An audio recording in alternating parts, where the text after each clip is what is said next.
In the tumultuous decades of the 1960s and 1970s, two young lives were tragically extinguished. Their killer eluded justice for nearly 60 years until modern detectives, through the marvels of DNA technology, unveiled the identity of the faceless fiend responsible for their untimely deaths. 19-year-old Diane Ouwitz, taken in 1966, and 15-year-old Terry Lee Erdmann, lost in 1971, were both ripped from their families, their lives cruelly severed just 2 miles apart. It would take decades for the truth to emerge as authorities unearthed the past. Diane Ouwitz, born in 1947 in the charming town of Menomonee Falls, Wisconsin, was the fourth child in a bustling Catholic family of 6. Their home on Hayes Avenue, a stone's throw from St. Mary Catholic Church, was filled with warmth and activity. Diane was cherished by her older siblings, Dennis, Edward, and Nancy, while her younger sisters, Patty and Debbie, adored their beloved big sister. As the quintessential middle child, she embodied love, care, and devotion.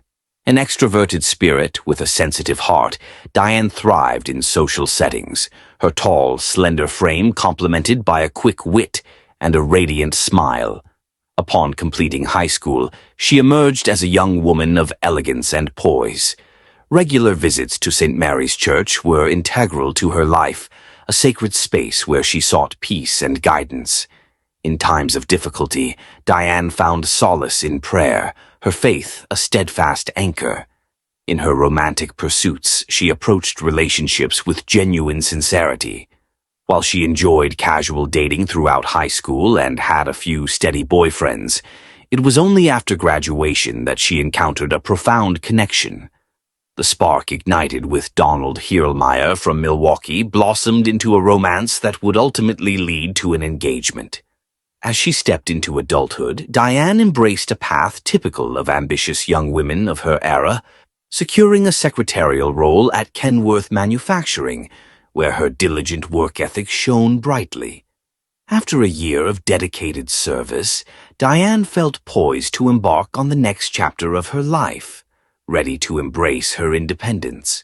With her brother Edward's girlfriend as her companion, she transitioned into her own elegant apartment on Hoy Drive. Amidst the significant changes and milestones, Diane remained a steadfast supporter of her cherished friend, Diane Zimmer, who chose a different path by entering into matrimony. Their bond, forged in the halls of elementary school and solidified in their freshman year, blossomed into a deep friendship. Serving as maid of honor at Zimmer's wedding to her beloved high school sweetheart was a poignant moment, adding yet another layer to their intertwined stories. Accompanying her as a +1 was her fiancé, Donald Hierlmeyer, who soon departed for basic training at Fort Hood, Texas, having been drafted into the Army. His absence left Diane enveloped in a profound sense of solitude. To alleviate the emptiness, she sought various pursuits to engage her mind and heart. In the evenings, she enrolled in swimming and knitting classes, relishing the chance to acquire new skills and foster social connections. Additionally, she embraced a part-time role as a hostess at the bustling Dutchland Dairy restaurant, immersing herself in the lively atmosphere to fill her days. On November 3, 1966, Diane went about her routine with grace. Her younger sister, Patty, vividly remembers reaching out to borrow a cherished blue mohair sweater for a sleepover that evening. Without a moment's hesitation, Diane graciously agreed, ensuring the sweater would be left outside her apartment door for Patty to retrieve. Employed at the Kenworth Manufacturing Company's metal stamping plant on the 13,700 block of West Silver Spring Drive, Diane had dedicated a year and a half to her role, marking 18 months of commitment. That day, the factory buzzed with activity as 25 workers diligently completed their weekend shifts, which were set to conclude promptly at 3:30 p.m. In the bustling environment of the factory, Diane distinguished herself as the only secretary, a pivotal figure entrusted with the management of communications and the orchestration of deliveries. As the day drew to a close and the factory workers departed, Diane remained at her desk, diligently toiling until 4:30 p.m. Her responsibilities often extended beyond the conventional hours, as she gracefully handled phone calls and accepted late deliveries. After her shift, she would typically meet her dear friend Zimmer at a nearby establishment, where they would embark on their journey home, enveloped in laughter and camaraderie. However, on this particular day, an unsettling air lingered. Diane was notably late in meeting up with Zimmer, causing concern among those who knew her well. In light of this, Zimmer accepted a ride from her employer's wife, who kindly offered to take her to Kenworth to investigate. Upon their arrival at the factory, confusion reigned. Diane's car was parked, undisturbed, in the lot. Gazing through the window into the plant, they noticed Diane's purse resting on a desk and her coat draped near the closet. Yet Diane herself was conspicuously absent. To heighten the enigma, all doors were securely locked, providing no hints to her whereabouts. Perhaps she was merely in the restroom. With Dennis, her brother, working in the adjacent plant, Zimmer and the boss's wife made their way to him. They returned just in time for the supervisor to arrive for some after-hours duties. He unlocked the shipping room around 5:20 p.m., and that's when they were confronted with a horrifying sight. 20 feet from the door lay Diane's lifeless body, face down in a pool of her own blood. She had been stabbed repeatedly, the brutality of the act evident. Her knit dress was haphazardly pulled up, yet her underwear remained untouched, leading officers to initially conclude that she had not been assaulted. There was no sign of aggression or violence in the vicinity of her private areas. However, the medical examiner's findings told a different story. An autopsy revealed the shocking truth. Diane had been stabbed 106 times with a knife, likely featuring a 3-inch blade with a serrated edge. Her injuries measured between 1/2 inch to 3/4 of an inch in width and extended 2 to 3 inches deep. In the initial moments of the assault, she valiantly attempted to defend herself, evident from the defensive wounds adorning her arms and the backs of her hands. The assailant had also viciously struck her nose, resulting in a fracture. A total of 30 stab wounds marred her head, neck, and face, while 35 additional wounds were inflicted in rows along the sides of her back, suggesting she had been repeatedly attacked while lying face down. The tragedy that befell Diane sent ripples of shock through the once tranquil village of Menomonee Falls, leaving its residents in a state of disbelief. This act of violence was unprecedented in the village's history, marking the first recorded homicide in the serene community located at the northwestern edge of Milwaukee. Just months before Diane's tragic demise, the murder of a 10-year-old girl in Milwaukee had cast a pall of fear over the area.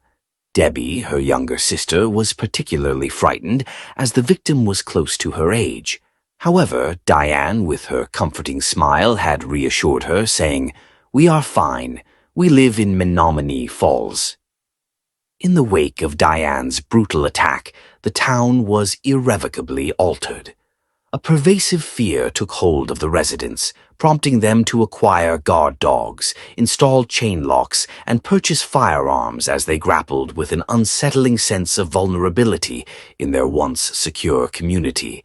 At Diane's funeral mass at St. Mary's, an atmosphere of profound sorrow enveloped the gathering of 250 mourners, including her heartbroken fiancé, Donald Heermeyer, who had been granted emergency leave from basic training and was still reeling from the devastating loss. In a bid to apprehend the perpetrator swiftly, Diane's friends, family, and acquaintances were interrogated. On the night her body was discovered, Patrolman Dan Schramm, in his inaugural year as a police officer, was tasked with guarding the crime scene. Though he felt a sense of trepidation, there was ultimately nothing to fear, as no one returned to the site. Schramm would go on to retire as a captain 26 years later, yet nothing could ever compare to the horrors of the Diane Ouwitz case. The inquiry into Diane's tragic murder gradually unveiled a clearer narrative of the events that led to her untimely end. Authorities speculated that the perpetrator had ambushed Diane as she was preparing to secure the premises and depart for the evening, catching her unawares in solitude after hours. Their concerns intensified upon reflecting on the intruder's apparent knowledge of the facility's layout, indicating a premeditated effort to target Diane specifically. Charles Kuhn, then the chief of the Menominee Falls Police Department, offered a chilling insight suggesting that Diane's attacker was not an anonymous stranger, but rather someone within her circle. This disquieting revelation cast a pall of suspicion over friends, acquaintances, and associates, amplifying the unease within the closely knit community. A devoted team of detectives dedicated themselves to the case, laboring tirelessly through demanding 12 to 16-hour shifts without respite. Over 100 vital pieces of evidence, including fingerprints collected from the scene and Diane's bloodied clothing, were meticulously documented and sent to the Federal Bureau of Investigation headquarters in Washington, D.C. In the weeks that followed, law enforcement pursued every conceivable lead, conducting more than 500 interviews in their quest for the truth. Despite their relentless efforts, they found themselves at a standstill. Initially, 6 individuals were identified as potential suspects, yet each possessed solid alibis that held firm. Diane's family and close friends directed investigators' attention to a troubling figure at her workplace, the son of her employer, whose unwelcome advances had left her feeling profoundly uncomfortable. Her sister, Patty, vividly recalled Diane's distressing encounters with this persistent suitor, who, despite knowing of her commitment, continued his advances. However, even as suspicions loomed over the employer's son, he maintained a robust alibi supported by family members. As the trail of leads began to fade and the hope for significant breakthroughs diminished, the investigation lost its vigor. With each day that passed, Diane's unresolved case grew colder. Heartbroken, her fiancé Donald returned to basic training, burdened with unanswered questions. Tragically, Diane's parents succumbed to their grief at a young age, their health deteriorating under the weight of their daughter's murder. Her mother, Irene, had been diagnosed with diabetes shortly before that fateful night, ultimately passing away from congestive heart failure at the age of 50 in 1973. It was said that the loss of her daughter was a burden too great to bear. Her father, Robert, suffered a heart attack at 55, just 3 years later. The family's sorrow continued with the untimely death of Diane's eldest sister, Nancy, at 58, and her brother Dennis, who relentlessly sought justice for Diane, suffered a stroke at 50 and was lost to the world 12 years later. In 1966, the Menominee Falls Police reached out to delivery companies associated with Kenworth, requesting their cooperation in answering a questionnaire that could aid in solving the crime. One company responded, revealing that a man had collected an item from Kenworth just 4 days prior to the tragedy, a man who would have been familiar with the scene of Diane Ouwitz's case. It remains uncertain whether this lead was thoroughly investigated. The advent of DNA technology in the 1990s rekindled hopes for resolving Diane's case. Despite entering evidence into CODIS and pursuing DNA samples from suspects, no matches emerged. The primary suspect, the employer's son, had passed away in 1991, and his cremated remains could not yield a sample. Initially, detectives viewed the case as one devoid of hope for advancement. While it remained open, it was merely a formality. Unbeknownst to them, the perpetrator was lurking in the shadows, seeking new victims. Terry Lee Erdmann was characterized as a quiet, reserved young woman with a delightful sense of humor. The cherished middle child among 3, she was blessed with 2 brothers, Darrell and Daniel. As the sole daughter, she basked in the affectionate attention of her parents. Terry's father held the esteemed position of switchman for the Milwaukee Road, ensuring a life of comfort for the family. Her mother, Lois May Christian, was a dedicated employee at fabric stores and J.C. Penney's, often indulging in bowling nights with her husband in couples leagues.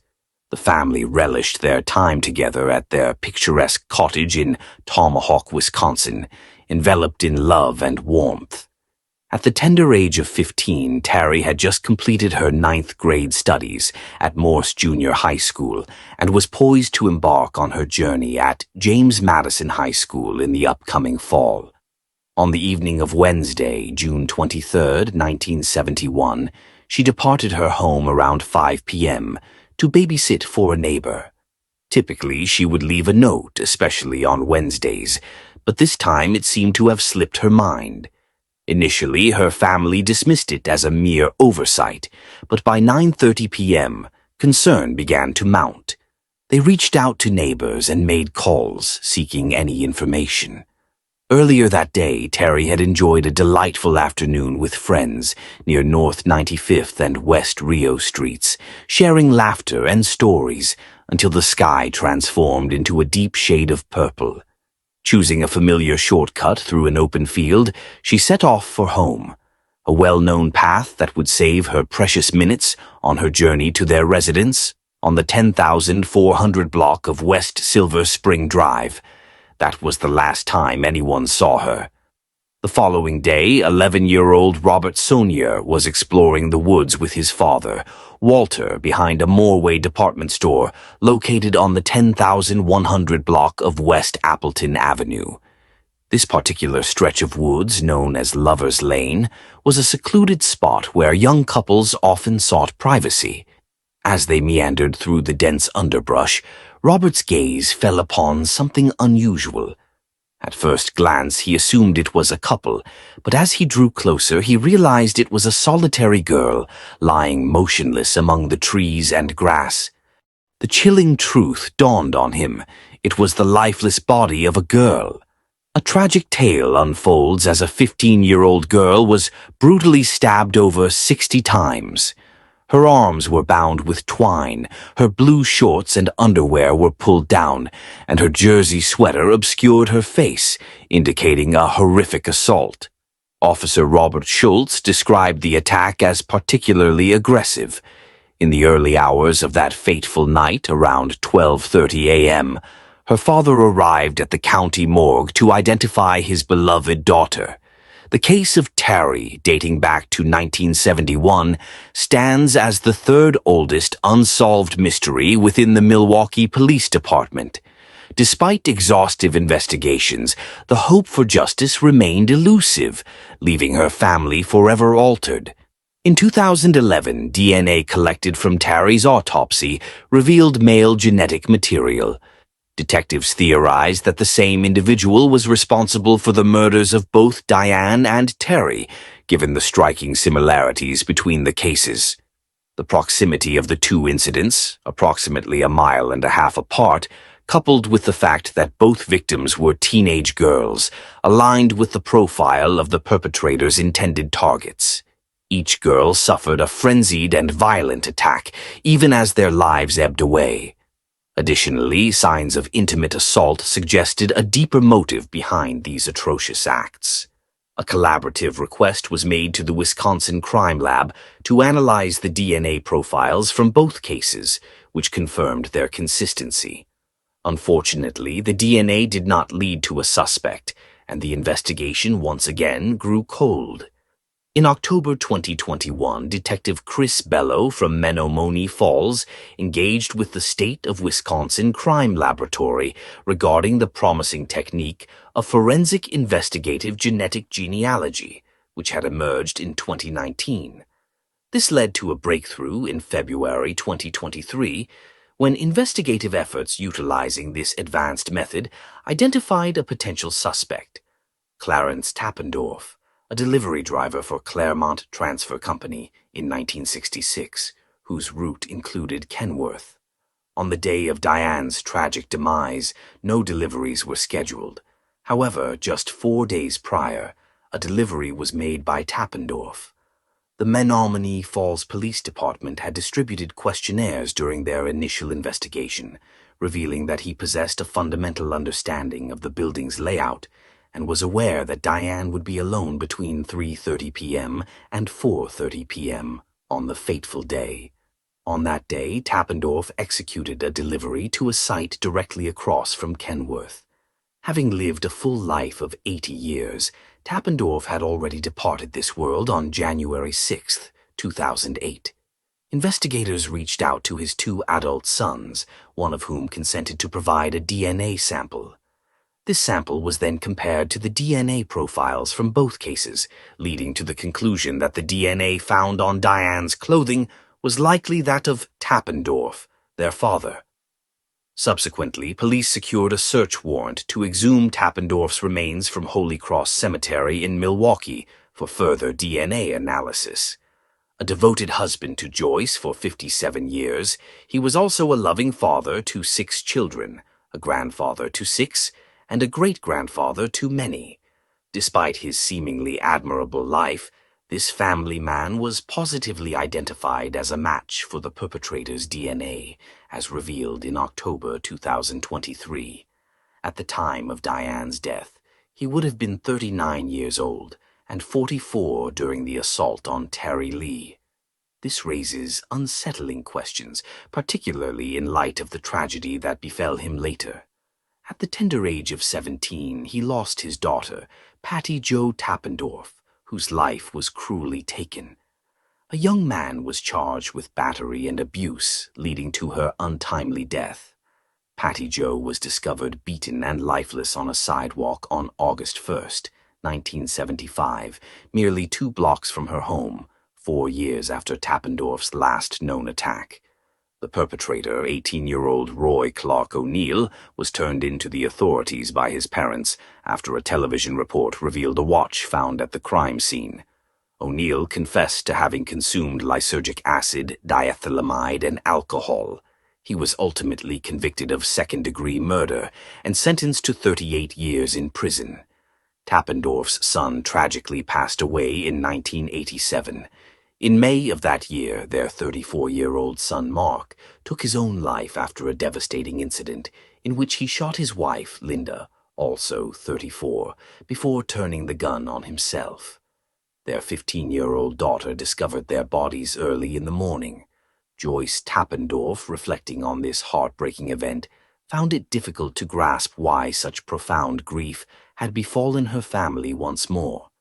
She characterized her son as deeply troubled, yet she struggled to understand the motive behind his actions towards Linda. This situation may indicate the presence of undiagnosed mental health issues affecting both the father and son. Debbie, the sister of Diane, expressed her gratitude to the detectives for their diligent efforts in resolving Diane's case. Having been only 9 years old at the time of Diane's death, Debbie had waited 57 years for closure, and now her family could finally move forward. During an interview, her niece urged other families of cold case victims to maintain their hope, stating, "Do not give up. You cannot give up hope. You have to keep it going." Norman Gross, a former classmate of Diane, shared that he never lost faith that her assailant would eventually be identified. At class reunions and other gatherings, her name was always present. She has remained in our thoughts all these years, and now, at last, we have reached a resolution. Attorney General Josh Call expressed his sorrow that the individual responsible could not be held accountable during his lifetime, but he was pleased that closure was achieved through the tireless efforts of dedicated investigators and scientists. Chief Jeffrey Norman reassured families still seeking answers, stating, "There is no statute of limitations on homicide investigations. We are committed to resolving these cases, whether they occurred 5, 10, or even 7 years ago, to bring closure to these heinous crimes." Despite the profound losses and years of suffering, the truth has emerged, allowing the families to begin their healing journey. It is often suggested that Tappendorf evaded accountability, yet it is striking to consider the hardships he endured throughout his life. Fortunately, through DNA genetic genealogy, the victims' families have gained some insights into the identity of the individual behind such horrific acts. However, the reasons behind these actions remain a mystery, likely resting with Clarence Tappendorf himself. Authorities are currently exploring the potential that Tappendorf may have been involved in additional criminal activities. 30 years old in 1986, Teresa Scarf, a compassionate nurse, was employed at Lakeland Regional Health in Florida. She cherished caring for her 8-year-old son, Jason, and helping others. As a single mother, living in a tiny apartment with her partner, Jason was her only family. Teresa always had a smile on her face, and she had green eyes and brown hair. She was a happy, outgoing person who made lots of friends both in her neighborhood and at work. She loved to watch movies, read books, and spend time with her son. She enjoyed learning new things and traveling as well. One day, she hoped to become a doctor and help save more lives. Teresa was alone in her apartment on October 15, 1986, a night when Jason was spending time with his grandmother Betty. Rain was falling heavily on that gloomy and stormy night. A man she didn't know broke into her house. He intended to hurt Teresa, and he carried a knife. His prints were on the windowsill and the doorknob. In addition, he had dropped a cigarette butt on the floor and left his DNA on it. He tried to push himself on Teresa and attacked her with his knife. Teresa used every ounce of strength to fight back. She attempted to defend herself with her hands, but he seriously hurt them. Because he was stronger than she was, he severely injured her throat. He killed her, leaving her body on the floor, then ran out of the apartment. When Teresa failed to arrive at work the following morning, Teresa's mother Betty became worried and went to check on her. Teresa's body was discovered in a bloody puddle. The police showed up at the apartment after she called them. From the crime scene, they gathered every piece of evidence and stored it for later use. Investigators interviewed a large number of suspects and pursued leads, but they were unable to identify the culprit, and the case was abandoned. Grady Judd, the Polk County Sheriff, finally declared the case solved on October 16, 2023. They were able to establish Teresa's injuries were caused by Donald Douglas. Douglas committed the crime when he was 33 years old. Along with his brother, he co-owned an electrical company. In 2008, Donald Douglas, then 54 years old, passed away from natural causes. It was made more difficult to link him to the case because he had no prior criminal record and was cremated after his death. Teresa's mother, Betty Scarf, and 2 of her sisters attended a press conference with Polk County Sheriff Grady Judd, who gave an account of how his department resolved the 37-year-old case. Donald Douglas, according to Sheriff Judd, lived directly behind the duplex. Investigators interviewed Donald Douglas and other neighbors when he lived right behind the duplex, but they never thought of him as a suspect. According to Grady Judd, Douglas had no visible wounds, and there was no reason for the initial detectives to suspect him. Judd surmised that Douglas killed Teresa because he wanted a relationship with her, but she turned him down. Judd clarified that in the early 2000s, the agency entered DNA from the crime scene into the FBI's national database, but due to technological advancements, no matches were found, indicating that the perpetrator's DNA had not been entered. After obtaining the case in 2015, Judd gave Detective Matthew Newbold credit for spearheading the effort to solve it. Teresa Scarf's picture was a permanent fixture on Newbold's desk, and he promised her family he wouldn't leave until he had found the criminal. Othram, a Texas-based business that specializes in creating genetic samples from crime scene evidence, collaborated with Newbold. With the use of publicly available DNA submitted by users of programs like 23andMe, the company assisted in building the suspect's family tree. Donald Douglas's third cousin, who had conceived a child outside of marriage in 1949, was the target of one hit. In the end, What Polk County Sheriff Grady Judd called the illicit affair revealed a new branch of the family tree. According to David Nutting, an official from Othram, it was the 106th publicly disclosed resolution to an unresolved case using Othram's DNA research. According to him, there are an estimated 330,000 unresolved cases in the US. When Douglas was found to be the culprit, the sheriff's detectives got in touch with his son and requested a sample of his DNA. He fully cooperated, Judd stated, and was mortified to learn that his sample confirmed that Donald Douglas's blood had been found at the crime scene. Teresa's sister, Pam, stated, "The first thing that I would like to say is Teresa was a wonderful person. The most loving person. She did not deserve it. Our family did not deserve this," she added. She started off at the bottom nursing assistant. She went to respiratory school. She got her registered nurse license and was so proud. "I've never seen anyone more proud," she said. "I did it, Palm. I did it." And she lost her life a month later after we had this conversation. I hope it gives everybody comfort to know that we now know who did this. I also would like to offer encouragement to other victims. Do not give up.